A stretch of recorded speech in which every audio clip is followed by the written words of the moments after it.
Olá, médicos veterinários! Nosso Entre Clínicas de hoje é com o Dr. Gabriel Dias, que é palestrante convidado da Qualitas nos módulos de comportamento de felinos.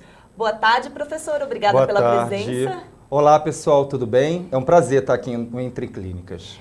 Professor, estudos recentes mostram que a síndrome de burnout é um dos motivos que fez os médicos veterinários subirem no ranking de profissionais que cometem o suicídio, né? Então, nós gostaríamos de saber o que caracteriza essa síndrome e por que ela ainda é vista como um tabu na sociedade.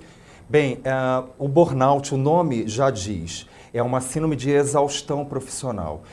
O burn, de queimar, out, que é autocombustão, seria imaginar um fósforo, né, com toda a sua plenitude de fogo e depois daquele momento importante, ele apaga e ele fica completamente improdutivo. Né? O que você vai fazer com um fósforo queimado? Né? Então, o profissional, ele exaure toda a vontade emocional de estar no ambulatório, de atender as pessoas, porque normalmente ele fica muito ansioso por conta daquela situação. Então, a rotina acaba ficando muito menos prazerosa, então tudo é enxergado com muita dificuldade, então eu quero só fazer coisas mais fáceis, então qualquer desafio no cotidiano, desafio entre pessoas, as relações começam a ficar mais difíceis, então a origem exatamente é da exaustão profissional. Então a gente começa a achar que o nosso trabalho, ele está gerando muito mais ansiedade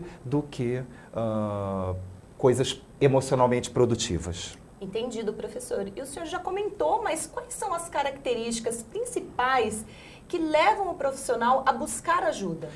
Olha, a gente tem observado os veterinários cronicamente reclamando das suas rotinas. Isso não é burnout, isso é um desconforto, né? Eu estou incomodado com isso que está acontecendo. Só que muitos veterinários acabam reclamando muito, eles ficam muito desconfortáveis naquelas situações. Às vezes, um desconforto entre um cliente e o veterinário é motivo para ele ficar 3 dias sem querer ir na clínica. Então, começa a ficar tudo muito mais pesado do que naturalmente é. Então, isso é muito importante, é um diagnóstico médico, né? Então, nós veterinários, a gente precisa mesmo prestar atenção em tudo que a gente está sentindo no nosso cotidiano de trabalho. Então, se o trabalho está ficando muito difícil, né? Se não está fácil, não está prazeroso, nenhum trabalho é 100% prazeroso, mas se está sendo muito mais trabalhoso do que proveitoso, então a gente tem que buscar ajuda. Então hoje a gente tem falado muito de burnout, não somente para a gente entender, mas para incentivar os médicos veterinários a procurarem ajuda. Então se você está se sentindo desconfortável, incomodado com alguma coisa, não significa que é burnout, significa que você precisa procurar uma ajuda para conversar, se entender, para saber exatamente a origem daquele desconforto. Inclusive, falando de ajuda, né? Como seria a ajuda principal para esses profissionais que poderiam vir de amigos, de família? O que os familiares podem fazer para ajudar o profissional? O que a gente nota no cotidiano, né, em todas as profissões, é que a gente vive uma vida muito acelerada. Então, a gente tem pouco tempo para contemplação, principalmente dos problemas alheios. Então, o que a gente vê não é uma situação de ignorar o problema. Mas como a pessoa não exibe nenhuma alteração física, e a gente tem falado isso na pós-graduação em relação aos gatos, o quanto os veterinários têm dificuldade, às vezes, de aceitar uma doença emocional, ainda que não tenha uma manifestação física.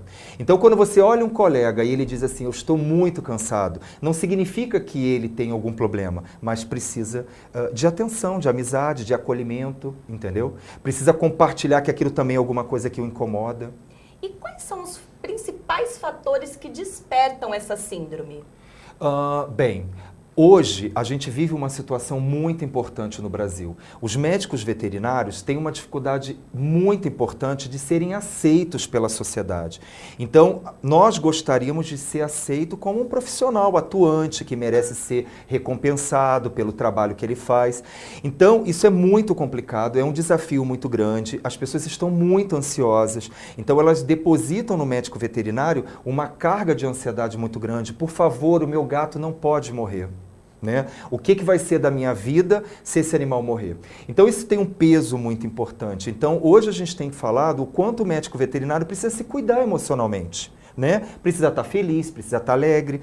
Então, resumindo, como você vai cuidar de alguém se você precisa de cuidados de acolhimento? Então, se está cansado, está frustrado, está ansioso, está intolerante, está esquecendo coisas, não significa que você tem burnout, significa que você tem que procurar ajuda. Se preocupa um pouco com você. E o médico veterinário ele tem uma trajetória de ajudar tantos animais, né? Então é importante que ele entenda que às vezes ele precisa também de ajuda, de apoio. Muito obrigada, professor. Imagina, é um prazer sempre conversar com vocês. E esta é a missão da Qualitas, levar a educação continuada de qualidade a todos os médicos veterinários do Brasil, trazendo tema como o de hoje, que faz parte do cotidiano de cada colega, com o intuito de orientar e prevenir a saúde física e mental dos colegas. Muito obrigada e até o próximo Entre Clínicas.